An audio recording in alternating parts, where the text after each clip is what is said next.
Maabi ka buklas mga kamang! Hoy, anong mukha yan? Pwede ng pagprituan ng manok.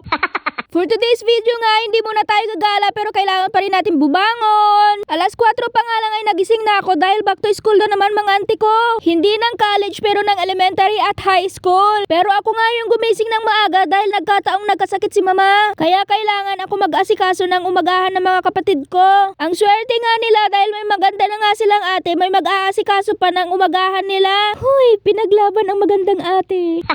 Ako kasi nung elementary, ako na nag-aasikaso ng umagahan ko. Grade 2 pa lang kasi ako nung pinanganak yung kapatid ko na sumunod sa akin. At si Sarian pa siya nun, kaya maselan ang pag-recover niya. Kaya kailangan kong tumayo sa sarili kong paa para asikasuhin yung sarili ko. Tulad ngayon ay magigising ako ng madaling araw pero mas maaga pa nga sa alas 4.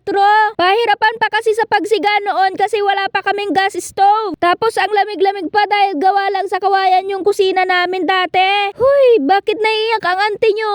Sa murang edad nga ay kailangan ko nang asikasuhin yung sarili ko. Kapag di nga kaya ni mama ay wala na akong ibang maaasahan kundi ang sarili ko lang. Kaya now you know kung bakit strong independent woman ng auntie nyo. Huy! Ayan na nga pagkatapos kong magpainit ng tubig para sa pampaligo ng mga kapatid ko mamaya ay namili na nga ako ng ulam nila.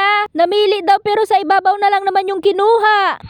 So ayun na nga ang maswerteng ulam ngayon ay ang crispy ulam burger ng CDO tapos idinagdag ko na nga tong chicken sausage na tira namin 10 years ago pa. Pagkatapos nga lang ng 1 million hours ay malapit na agad maluto tong sinaing. At dahil nakulo na nga ay pinahina ko muna yung apoy para hindi masunog. Tsaka na nga prinito tong ulam burger. Naalala ko nga na favorite ko nga din pala to nung elementary ako. At ang kinaswertehan ko nga lang ay solo ko yung isang pack nito. Kasi ako pa lang naman yung kakain noon. After 1 second nga ay luto na agad tong niluluto kong ulam. Kabilis na nga magluto ngayon. Di tulad nung elementary na kailangan pa ito maghintay ng 30 minutes para uminit yung mantika. Pagkaluto nga ay hindi na nagpawat ang antinyot na mabak na nga ng isa. Di nga naawa sa anak na patingin-tingin na hindi binigyan. Ilang minuto pa nga ay nagising na din yung dalawang prinsipe namin. Ayan nga at pagkagising ay diretsyo na nga yan sa kusina. Kaswerte talaga at pagkagising ay kakain na lang. Kaya sa mga estudyanteng katulad nila nagigising na lang para kumain at maligo. Naku, magpakabait kayo at mag-aral ng mabuti. Hindi lang for the better future kundi para masuklian din naman yung pagod at sakripisyo ng mga magulang natin. Hoy! Hindi naman natin obligasyon yun pero wala ka naman bang pagmamahal sa magulang mo kung hindi mo maisip na suklian iyon? Hoy,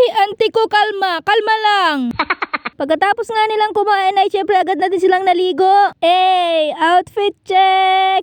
Tawang-tawa nga ako dito sa isang kapatid ko dahil hindi siya mapakali sa sapatos niya. Sobrang laki kasi sa kanya at ang lagi ng space nga sa harap. Pero hinayaan na nga namin at lumarga na nga kami. Habang wala pang ang ulan dahil pabugso-bugso nga ito. Kapag gantong simula nga ng pasukan ay tag-ulan na talaga. Una ko nga hinatid ay yung bunso namin dahil elementary pa nga lang siya. At dito nga lang yun sa barangay namin. Ayun na nga ang bata at ang laki ng ngiting papasok ng school. Tingnan natin sa college kung makakangiti ka pa rin. Ayan na nga't lumarga na nga kami sa kabilang barangay para ihatid naman tong freshman na kapatid ko. Buti na lang natsambahan niya yung tropa niya kung hindi tunganga siya dito sa baba. Yun lang muna for today. Please react, comment, share, and follow for more adventure with me. Thank you! Mwah!